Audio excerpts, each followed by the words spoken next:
तरफ योगी सरकार कर्मचारियों के सहयोग की बात करती है तो दूसरी तरफ उन्हीं कर्मचारियों का शोषण भी करती नजर आती है।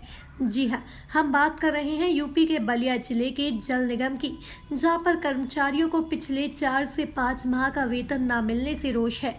कर्मचारियों का कहना है कि हम लोग कोरोना काल में अपने कर्तव्यों का निर्वहन कर रहे हैं, पर हमारे और हमारे परिवार के दुख तकलीफ कोई नहीं समझ रहा है। हमारी स्थिति दयनीय है, अतः हम सरकार से निवेदन करते हैं कि हमारा वेतन भुगतान करें, जिससे कि हम अपने परिवार का भरण पोषण कर सके। वहीं अधिशासी अभियंता अंकुर श्रीवास्तव का कहना है कि हम अपनी तरफ से कर्मचारियों के वेतन भत्ते के भुगत के लिए शासन को पत्र के माध्यम से अवगत कराते हैं और अभी तक कोई सुनवाई नहीं हुई। श्रीवास्तव का कहना है कि हमारे विभाग में मेंटेनेंस के लिए भी पैसे नहीं आ रहा है, जिससे विभाग को चलाने में कई चुनौतियों का सामना करना पड़ रहा है। आशा करते हैं कि सरकार हमारी बातों को जरूर सुनेगी और जल्द ही भुगतान करेगी। पूरी जानकारी एक वीडियो के माध्यम से स्पष्ट की जा रही है। मैं सतीश चंद्र पाठक उत्तर प्रदेश जल निगम से सेवानिवृत्त पेंशनर हूँ। अभी हम देख रहे हैं कि जल निगम में काफ़ी भारी संख्या में लोग इकट्ठा हुए हैं, क्या मामला क्या है? जल निगम में विगत फरवरी माह से अब तक मतलब 5 महीनों का वेतन पेंशन नहीं मिला हुआ है और कर्मचारी और पेंशनर दोनों परेशान हैं। आप समझ रहे होंगे कि जैसे जैसे उम्र बढ़ती है रोग भी बढ़ते हैं। इलाज का खर्चा है, बच्चों के लिए दूध का खर्चा है, कर्मचारियों के ऑफिस आने जाने के पेट्रोल के खर्चे हैं, खाद्यान्न के खर्चे हैं। ये तमाम खर्चे तो हैं, लेकिन वेतन न मिलने के कारण, पेंशन न मिलने के कारण कर्मचारी और पेंशनर बिल्कुल बदहाल हैं। इधर कोरोना पीरियड था, सेकेंड फेज था, उस बीच कई हमारे साथी हमारा साथ छोड़ के चले गए, काल कवलित हो गए इलाज के अभाव में, ऐसा हुआ। और अभी थर्ड फेज की सूचनाएं मिल रही हैं और वेतन पेंशन बकाया होने के कारण कर्मचारियों की और पेंशन की स्थिति बदतर होती जा रही है। आपसे जी अपना परिचय बताएं। मैं पंकज कुमार सिंह प्रशासनिक अधिकारी पद पर कार्यरत हूँ। अभी देखा जा रहा है कि पिछली बार भी आप लोगों ने धरना दिया था, अभी फिर आप लोग काफ़ी अपनी आवाज़ को उठा रहे हैं। ऐसा क्या है कि आप लोगों की आवाज़ सुनी नहीं जा रही? आप लोगों की कौन सी ऐसी बातें हैं? जैसा पिछली बार हम लोगों ने धरना प्रदर्शन किया तो योगी सरकार के संज्ञान में लिया और उन्होंने 3 माह का वेतन रिलीज़ कराया और शेष के लिए उन्होंने शासन को लिखा कि जल निगम को 2100 करोड़ रुपया परसेंटेज बकाया है और उसके लिए कार्रवाई करने के लिए आदेश किया गया। लेकिन जल निगम प्रशासन जो हमारे आईएएस बैठे हुए हैं, इनके द्वारा तक कोई कार्रवाई नहीं की गई और इस वजह से जल निगम आज बदहाली के कगार खड़ा है। कब से आप लोगों का ये पेंशन भत्ता, आप लोगों का वेतन रुका हुआ है? इधर हम लोगों का वेतन और पेंशन विगत फरवरी से अब तक मतलब 5 माह का बकाया हुआ है, चल रहा है हम लोगों का। और इसके अभाव में सारे कर्मचारी एकदम भुखमरी कगार पर आ गए। इसके लिए क्या आपने सरकार से या फिर शासन से आपने अवगत कराया? हम लोग संगठन के रूप में भी या कर्मचारी व्यक्तिगत रूप से भी सरकार को, प्रशासन को, सबको अवगत कराया गया, लेकिन अब तक इस पर कोई कार्रवाई नहीं की गई। आप लोग क्या चाहते हैं? हम लोग चाहते हैं कि समय से जो भी हम लोग सेंटेज बकाया है वो सेंटेज प्राप्त हो जाए, सभी को वेतन पेंशन मिले, सभी अपने बच्चों के परिवार के साथ स्वस्थ रहें, मदद करें। जल निगम जल संस्थान मजदूर यूनियन के जनपद सचिव, हम लोग 5 महीने से वेतन पेंशन नहीं पा रहे हैं।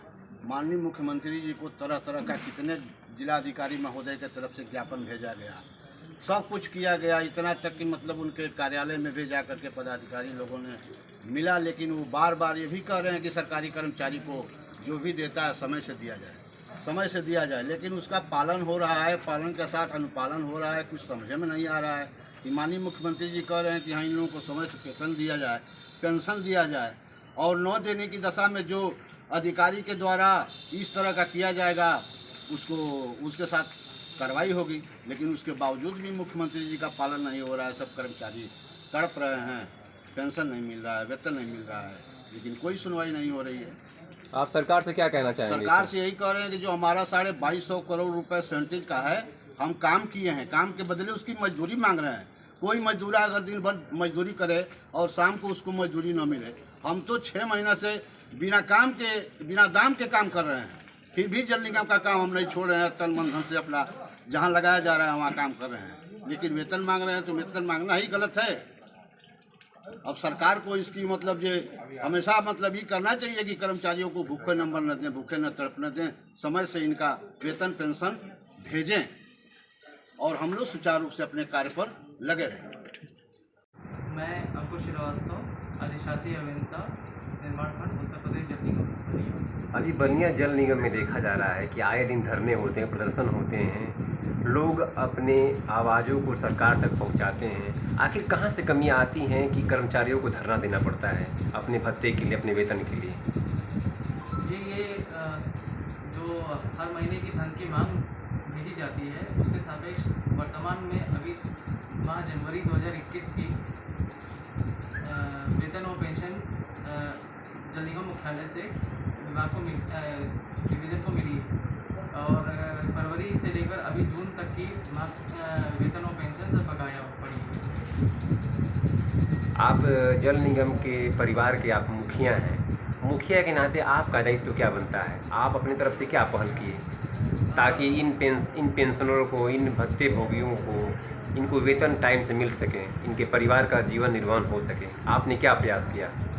इसका जो हर महीने सैलरी और पेंशन सबकी बनती है उसकी डिमांड हर महीने की जाती है। इसके अलावा उनके अनुस्मारक भी भेजे गए हैं कि इसको तत्काल वहाँ से शासन से अवमुक्त कराते हुए और विभाग को दिलवाया जाए। आपके ज़िले से, आपके विभाग से कितने जो रुपए हैं, कितने धन हैं जो अमाउंट बकाया हैं, जो यहाँ पर अभी आपके कर्मचारियों को देने बाकी हैं? कितने भत्ते बकाया हैं? ये लगभग एक माह का 1 करोड़ सैलरी और पेंशन है। इसको अगर हम टोटल करें तो लगभग 5 करोड़ जल निगम बलिया का वेतन और पेंशन का की धनराशि बकाया है। अभी एक और आवाज़ उठ रही थी कि आपके यहाँ नियुक्तियाँ नहीं हो रही हैं, जो मृतक आश्रित लोग हैं उनकी भी नियुक्तियाँ रुकी हुई हैं। आपके यहाँ कितने ऐसे लोग हैं पात्र जो मृतक आश्रित हैं और उनको नौकरियाँ नहीं मिल पाई हैं? अभी तक 3 मृतक आश्रित हमारे यहाँ आए हुए थे, जिनके सारी फॉर्मेलिटीज़ हमने करके और शासन भिजवा दी गई है और वहाँ से अनुमति मिलनी वांछित है। जैसे ही वो मिल जाती है उनकी नियुक्ति हो जाएगी पहले से। 99 इंडिया न्यूज़ से संवाददाता सनंदन उपाध्याय के साथ कृष्णकांत पांडे की रिपोर्ट।